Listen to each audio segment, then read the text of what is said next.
Guys, my name is Ankush Gaurav and I welcome you to Contour series.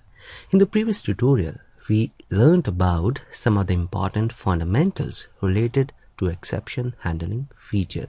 So overall what we did, we first included these three customized error web pages under WebInf folder.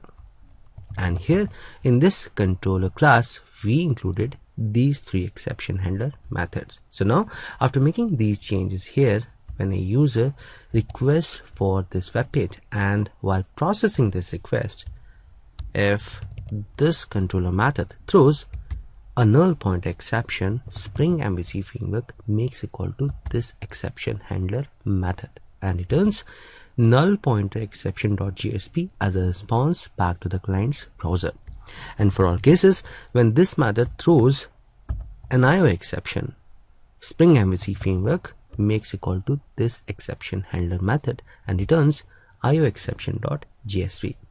And for all cases, when this method throws an arithmetic exception for which we do not have any specific exception handler method defined in this controller class, Spring MVC framework simply makes a call to this generic exception handler method, means an exception handler method with exception.class passed to it as a parameter, and returns exception.jsp as a response. So the overall concept which we learned so far is very simple and clear. While processing a user's request, if a controller method throws an exception, Spring MVC framework simply looks for an appropriate exception handler method in the same controller class. If it finds such a method, it simply makes a call to that. Otherwise, it returns the default error web page back to the client's browser as a response. And all this we learned in detail in the previous tutorial. Now let's proceed further.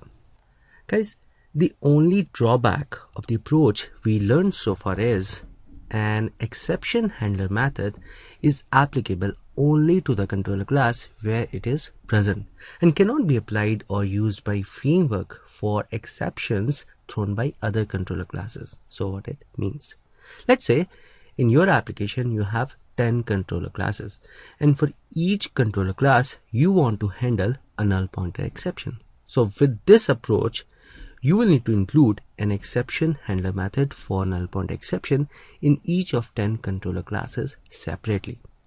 So with the kind of approach we have learned so far, we might end up adding a lot of redundant exception handler methods in our controller classes. So is there any way that we could write an exception handler method for null pointer exception only at one place, which applies to all controller classes which are present in the application? Yes, there is a way. Spring MVC framework says, hey developers, you include a class in your application with controller advice annotation on its top, then whatever exception handler methods you put in such a class, all those would be applied to all controller classes which stays in the application.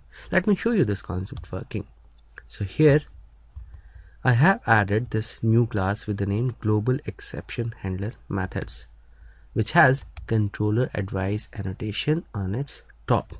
So now according to the concept which I just told you, whatever exception handler methods I would place in this class, all those are applicable to all controller classes which stays in this application. So what I'll do, I'll take off all these exception handler methods from this controller class and put all of them here at one place, means in this controller advice class. So now when this controller method throws any exception while processing a user's request, Spring MVC framework is going to look for an appropriate exception handler method in this class. If it finds an appropriate method for that exception, it will simply execute that. Otherwise, it's going to return the default error web page back to the client's browser as a response. So with this new approach, you really don't need to include exception handler methods in each controller class separately.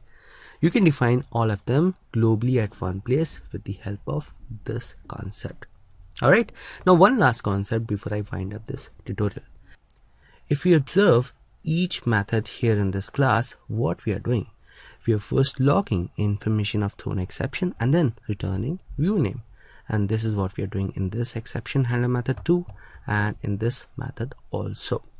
Now Spring MVC framework says, hey developers, if you have to perform just these two tasks in each exception handler method, then you really don't need to write such a big Java class in your application, and you can perform all such handling tasks by writing a very simple bean definition in your Spring's configuration file like this.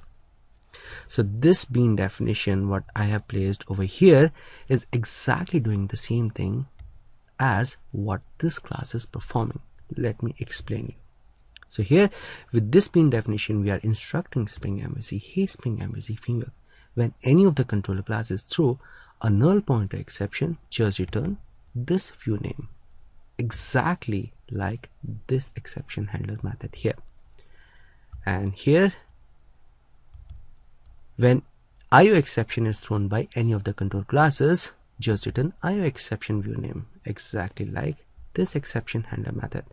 And for all cases when any of the control classes throw some exception which is not present in this list, just return this default error view, exception view name, exactly like this third exception handler method which we have placed over here.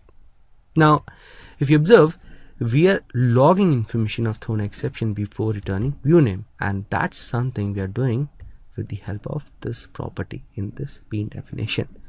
With this, we are instructing Spring MVC, hey Spring MVC framework, before returning the customized view page back to the client's browser, just log information of the thrown exception. Exactly what we are doing here in each exception handler method in this class. So this bean definition is just another way of doing the same thing, you know. So if you like simplicity without writing much Java code, just go ahead with this bean definition. Otherwise, go ahead with such a class. I would go ahead with this class going forward in this demo application. So I would delete off this definition, this bean definition from here.